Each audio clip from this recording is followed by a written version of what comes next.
এখনো পর্যন্ত আমরা কোনো ধরনের নির্বাহী বিভাগের পক্ষ থেকে কোনো ধরনের ইন্টারফিয়ারেন্স আমরা এখনো লক্ষ্য করি নাই। এই গণতন্ত্রের যাত্রা শুরু হওয়ার পরিপ্রেক্ষিতে আমরা মনে করি যে বাংলাদেশের সুশাসন সুনিশ্চিত হবে। আপনি যে কথা বললেন সেটা হচ্ছে একটি গণতান্ত্রিক সমাজ ব্যবস্থায় বিচার বিভাগ অত্যন্ত স্বাধীন এবং স্বতন্ত্রভাবে কাজ করে থাকে। বিচার বিভাগ যখন স্বাধীন এবং স্বতন্ত্রভাবে কাজ করে থাকে তখন আপনি যে কথা বললেন মানুষের ন্যায় বিচার প্রাপ্তির যে অধিকার সে অধিকারটি সুনিশ্চিত হয়। এবং আমরা তো মনে করি আমাদের বাংলাদেশের বিগত এই নির্বাচন 12 ফেব্রুয়ারি 2026-এর নির্বাচনের পূর্ববর্তী তিনটি নির্বাচনের মাধ্যমে বাংলাদেশে গণতন্ত্রকে যেভাবে ধ্বংস করা হয়েছিল, এই নির্বাচনের মাধ্যমে বাংলাদেশে গণতন্ত্রের যাত্রা শুরু হয়েছে।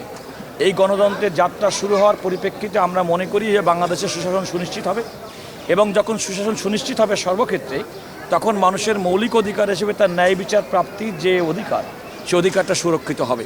দেখুন, আমরা বাংলাদেশে সাংবিধানিকভাবে রাষ্ট্রের যে তিনটি অঙ্গ সেটা স্বতন্ত্রভাবে কাজ করবে, তবে কার্যক্রমের ক্ষেত্রে তারা পরিপূরক হিসেবে কাজ করবে, এটা মনে রাখতে হবে। রাষ্ট্রের নির্বাহী বিভাগ, পার্লামেন্ট, সংসদ এবং বিচার বিভাগ তারা স্বতন্ত্রভাবে কাজ করবে। যখনই স্বতন্ত্রভাবে কাজ করতে পারবে তখন গণতন্ত্র পরিশীলিত হবে, গণতন্ত্র সুসংহত হবে।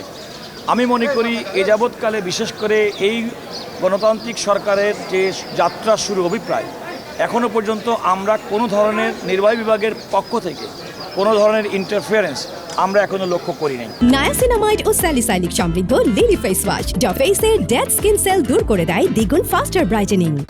আমরা মনে করি যে বাংলাদেশের বিচার বিভাগ স্বাধীনভাবে বর্তমান অবস্থায় যে অবস্থায় আছে আমরা সেভাবে স্বাধীনভাবে আগামী দিনে কাজ করে মানুষের ন্যায় বিচার প্রাপ্তির অধিকারটি সুনিশ্চিত করবে।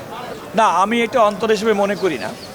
এই কারণে দেখুন, আমাদের সংবিধানের বিধান মতে অন্তর্বর্তীকালীন সময় অর্থাৎ যখন সংসদ না থাকে সে সময় রাষ্ট্রপতি তার সাংবিধানিক অধিকার বলে আর্টিকেল 93 অনুযায়ী তিনি যে অধ্যাদেশ জারি করেন সাংবিধানিক বাধ্যবাধকতা হিসেবে সংসদের প্রথম অধিবেশনে সেই অধ্যাদেশগুলো উত্থাপন করতে হয় এবং 30 দিনের মধ্যে সেই অধ্যাদেশগুলোর কার্যকর করার ক্ষেত্রে একটা বাধ্যবাধকতা আছে।